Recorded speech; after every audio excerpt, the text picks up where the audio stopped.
This is my kitchen table and also my filing system. Over much of the past 3 decades, I've been an investor. The highest calling of mankind, I've often thought, was private equity. And then I started interviewing. While I watch your interviews, I know how to do some interviewing. I've learned in doing my interviews how leaders make it to the top. I asked him how much he wanted. He said $250. I said, fine. I didn't negotiate with him, and I did no due diligence. I have something I'd like to sell, and how they stay there. You don't feel inadequate now because being only the second wealthiest man in the world, is that right? Thomas Buberl is the CEO of AXA, one of the world's largest insurance companies. I recently had a chance to sit down with him to talk about the risks facing global insurers, particularly relating to war and climate change. Explain to people who aren't familiar with life insurance or health insurance or any kind of insurance, what is the main business? It's to underwrite what the risk is, make a profit presumably on the premiums you charge, and then take those premiums and invest it and do well on the investment as well. Is that right? Yes, and plus we have to pay claims as well. So we receive at the beginning of the year a premium, we invest the premium, and then when the claim happens, we obviously have to then pay it out, and all of that should be managed in a way that we protect well the number of people that we insure and also make a profit. So on the premium that you charge, the underwriting risk is very complicated. You have to assess what the risk is that somebody will live or die or get an illness or a property will be damaged. Do you try to make money on the underwriting, or you just try to break even on that? No, we have to make money on the underwriting because obviously there's capital that needs to be put behind that business, and also we have shareholders that want a return. So what we basically look at, we have a lot of historic data that we can use to price a building and then make sure that over the duration of a contract, we make sufficient money to remunerate our shareholders and get remuneration for the risk. What type of return do you try to get on your investments? And do you have thousands of people to invest the money, and who does the investing? So what we do is we are not speculators. We very much look at what are our liabilities, and so we invest in terms of duration exactly in the same way that we would expect the liabilities to come. And we mostly hold our assets to maturity. And therefore, it really depends what the liability looks like. This determines the return you need. And the longer the liability, the higher the return. Now, Warren Buffett famously bought some life insurance, or I guess reinsurance companies years ago, bought General Re, and he takes the premiums and he invested, and he's obviously a very good investor. Is that a model you use, which is to go get really good investors that you give money to and tell them to get a higher rate of return than you would normally get if you're doing it yourself? Yes, I mean, we obviously need to split our assets across many asset managers to make sure that we have a high degree of diversification. We have a fourth area of business, which is the investment management. So we have AXA Investment Managers that has around 700 billion of assets, and we obviously invest a lot through them. But we certainly also do a lot with external asset managers to make sure that we play the market, but also optimize the return.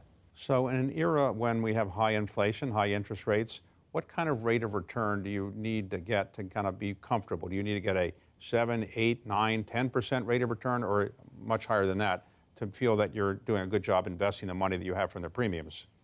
So again, it depends on the liability profile. We always look what is the duration of the liability relative to how we need to invest. But it's obviously clear now that in an environment like this, we need to get much higher return than we used to in a zero interest rate environment. And therefore, the insurer is a very slow-moving investor. So we reinvest around 10% of our balance sheet every year. So it is not that when market changes, we immediately change everything to change the return pattern. So if I wanted to go in the insurance business myself, would you recommend that I go into life insurance, automobile insurance, health insurance, property and casualty? Which is the best business to go into of those four? I would say the property and casualty insurance for commercial business and the health insurance. Why?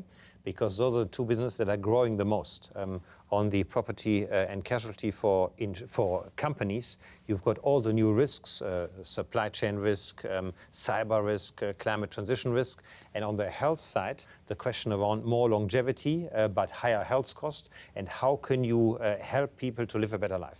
Those are the two areas I would recommend to you. The biggest risk in property and casualty, is that now climate change or climate kind of things that are changing the way that the Earth deals with weather and things like that? Yeah, so absolutely. When you look at natural catastrophes, the number of events has significantly increased, and not only the very big events like hurricanes, but also what we call secondary perils, so wildfires, floodings, and drought. And this leads to the fact that you have far more events and therefore a much higher cost of all of the natural catastrophes. But how do you really assess the risk of climate change? Because how can you possibly know whether there's going to be a hurricane or a flood? It's just based on the past or the projection of the future, or how do you do that?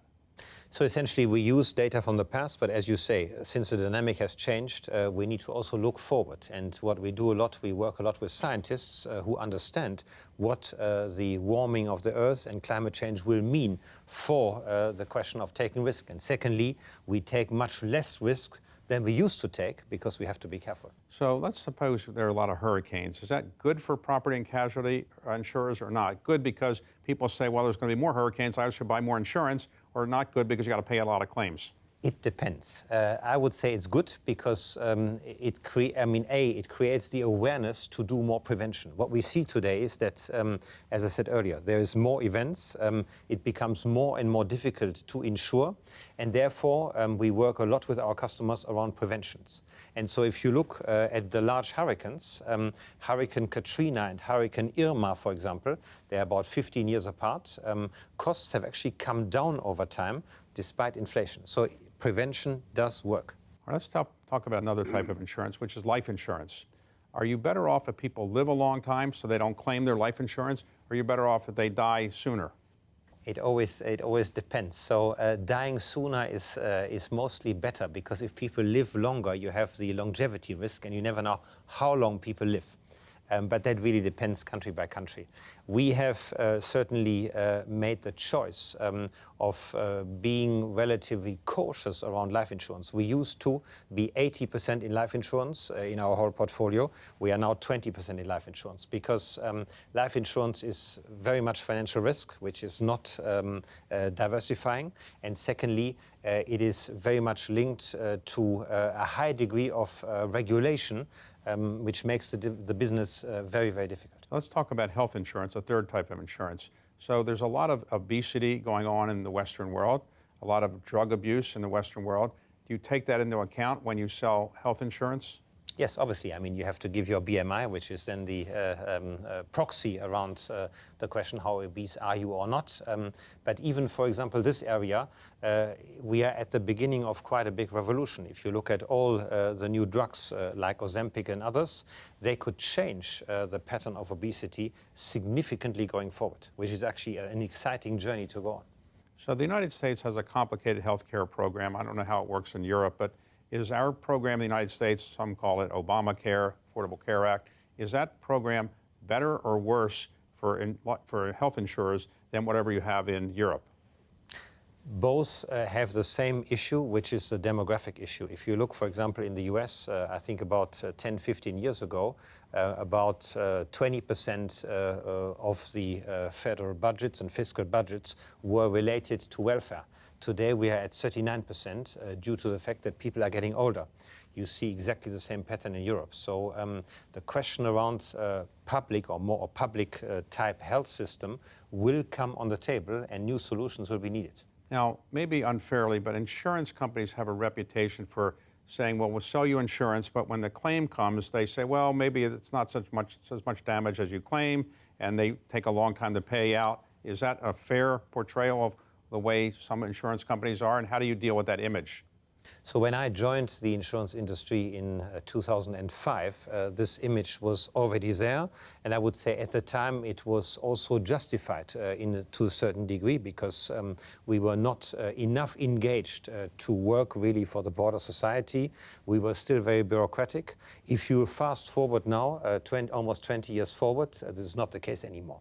We are extremely engaged in society. Take the topic around climate change, take the topic around social inclusion, and we have significantly changed the whole customer service. So most of it today is very digital, and it's much easier both in the administration and the claims management.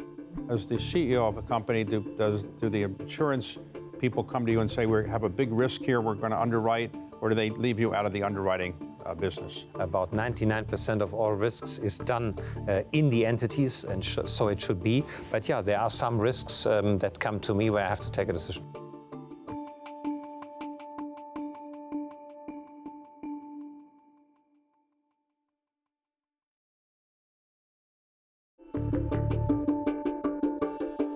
So let's talk about your background for a moment.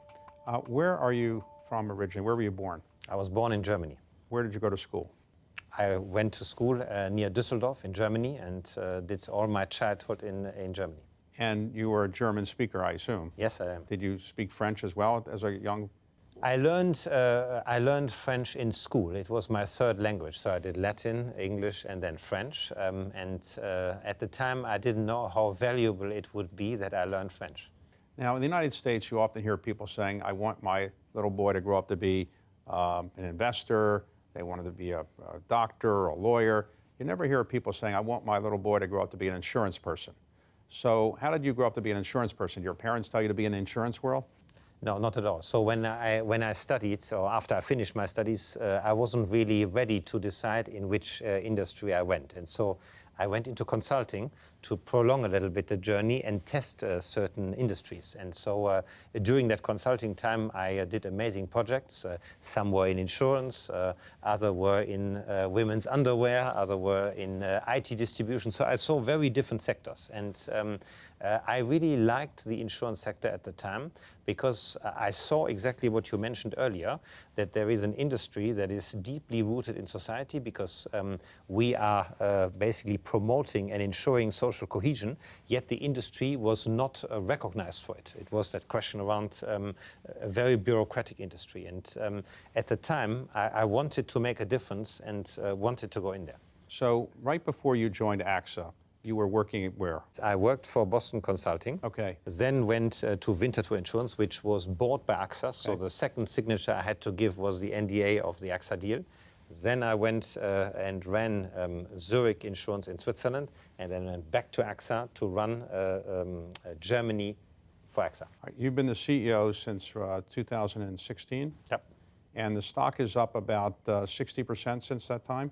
I Something think like it's that? a little more. I started at More than 60%. 16 euros, and today it closed at 31. So Okay, and the market capitalization is up almost an equivalent amount? yeah, exactly. Yeah, we are about $71 billion. Now, France is a wonderful country, and they have a lot of great companies. Usually, they're headed by people that are born in France. So how did a German get to be the head of a French major company? You have to ask my board of directors. No, essentially, I mean, the board ran a process. They first looked at external candidates. They then looked at internal candidates. We, I think, if I remember correctly, were 7 internal candidates. And then over time, the process took 3 years. They eliminated, and we were just at the end of the day 2 left, 1 French person and me. And then the board looked at essentially 3 criteria, which was very much away from nationality. One was track record within AXA. The other one was what is the value set of the person. And the third one, what is the capacity of the person to reinvent him or herself. So in many cases, the large French companies, the largest ones, are run by French people, typically men, who have gone to these so-called elite Paris schools. But you didn't go to one of those schools. So does that mean you're an outsider a bit in the French business establishment, or you've been able to work your way in?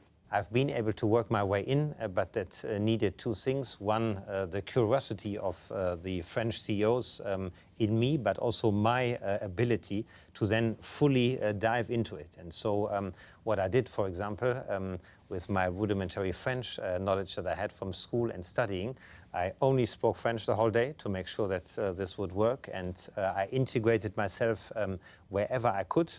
This point around the university is actually a very good one, because in France you compare the very good schools with the less good schools. I was neutral because I came from a university that nobody knew, so I wasn't placeable in the hierarchy of universities. When you're conducting business in the AXA headquarters, do you speak French, or do you speak English, or German, or what? I speak no German, German. And obviously whenever there is a person in the room that cannot speak French, we only speak English, but I still do as many of my meetings as I can in French if it's possible. And Your business is a global business. What is the biggest place where you have the most people? Is that France or Europe or United States? It's Europe. So essentially, we have about 20% of the business in France, 40% of the business in Europe, 20% in the US, and then 20% Asia. And any interest in growing your business by making an acquisition or doing something like that? Yeah, I mean, we have done quite a few acquisitions. As I said earlier, I started with 80% life insurance, and we are now at 20% life insurance, having kept the same revenue, which meant that we had to do a lot of transactions. So, for example, the company you mentioned earlier, Equitable, we IPO'd in the US, we bought AXA XL in the US, so we did transactions probably in the area of about 30 billion euro. Now, as the CEO of a company, do the insurance people come to you and say, we have a big risk here, we're going to underwrite, or do they leave you out of the underwriting business? It always depends on what size of risk you talk. Normally, they are doing their own business, so we have a clear grid of competence for underwriting, and about 99% of all risks is done in the entities, and so it should be. But yeah, there are some risks that come to me where I have to take a decision. So let's suppose I'm in business school and I say I want to go in the business world. Why would I want to go into the insurance world? So interestingly, we actually get quite a few young people today in the business. And when you ask them, why are they in the business? The number one reason they always say is the purpose of insurance. Because insurance companies do protect individuals, but they also help society to develop. And so that's the number one driver why people are there. Second, we have a lot of people that have analytical background, so people that love data. And obviously our industry is data rich. With the revolution and wave of AI coming, we now have the ability to also analyze unstructured data, which would broaden this much more. And so those are the two areas why you have a lot of talent actually coming in our industry.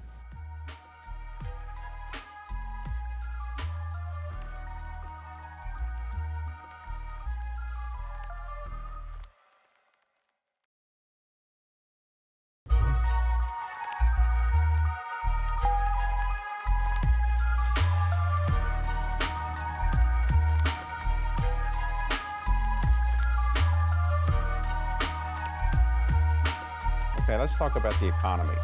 The United States has a situation where we have reasonably good growth in 2023, over 3%. Europe has not grown quite as well. Why do you think the United States seems to be pulling away from the European and Chinese economies in terms of our growth? Is it something about the American business environment that the United States has recovered from COVID maybe better than Europe did or China did? So I think there's a couple of factors. Number one is fiscal stimulus. The fiscal stimulus in the US was much higher than it was in Europe, and obviously fiscal stimulus leads to more demand. Secondly, there is a lot of onshoring happening or reshoring happening from somewhere else into the US, which is obviously something that creates growth as well. And then thirdly, when you look at your demography, this is much healthier than what we have in Europe. Recently, we've had high interest rates and high inflation. I assume you got through that reasonably well, but now we are going to go into an era where interest rates are probably going to come down and inflation seems to be coming down. How are you going to reposition your company and deal with that different economic consequence? Obviously, these changes produce a high volatility of the economic environment, and certainly we spoke earlier about the geopolitical environment. So in a highly volatile and highly unpredictable environment, it is important to take a strategy of low risk. And so essentially what we have said, we have built now a platform that is working very well. We are the biggest insurer now of enterprises across the world. We are one of the biggest in Europe. We want to make sure that we scale up this business more in the next phase. Or do you worry about Russia, Ukraine as a potential insurance risk? I mean, we worry a lot about these risks because these risks do create claims, and so the Russia-Ukraine situation did create a lot of claims on the political risk side, on the marine side, on the aviation side. So for us, it's important to look out for them and certainly also to see where the next crisis comes from. Because even if the Ukraine-Russia crisis was to be resolved, I'm sure the next crisis is coming. Look what is happening in the Red Sea now, which again has massive implications around maritime transport, war cover for maritime transport, supply chain risk, and so on. So I project myself in a world now in which we see many, many more of these crises happening, and we need to deal with it. How has technology changed the insurance business, and how do you expect AI will really change the insurance business? So I would say it's three phases. Number one, technology has changed our industry. So in order to handle large data sets, to do analysis, to also simplify the customer service and also the customer expertise. So that I would say is done. We now have AI coming in, where I said earlier, making sure that we use the unstructured data that we have, and a lot of our data is unstructured, is really beneficiary to really understand risk more. And then I think there is a third element. I mentioned earlier the topic around prevention. This is very much happening today through digital services. Example, when we look at how to analyze the risk of a property relative to climate risk.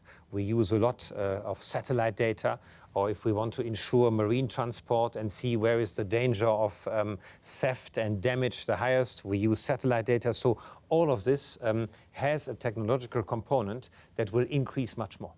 Now, you look like you're in pretty good shape. Are you an athlete? I mean, you have to be, if you're the head of an insurance company, you can't be very overweight. It doesn't look good, I assume. So you're underweight, or you're certainly trim. Do you run a lot, or you exercise a lot? What do you do? So yeah, I do run every morning. I do 5 kilometers every morning, and I'm a very passionate horse rider. And in order to, for the horse to support you, you can't have too many kilos. But isn't that like dangerous, because you're an insurance company CEO?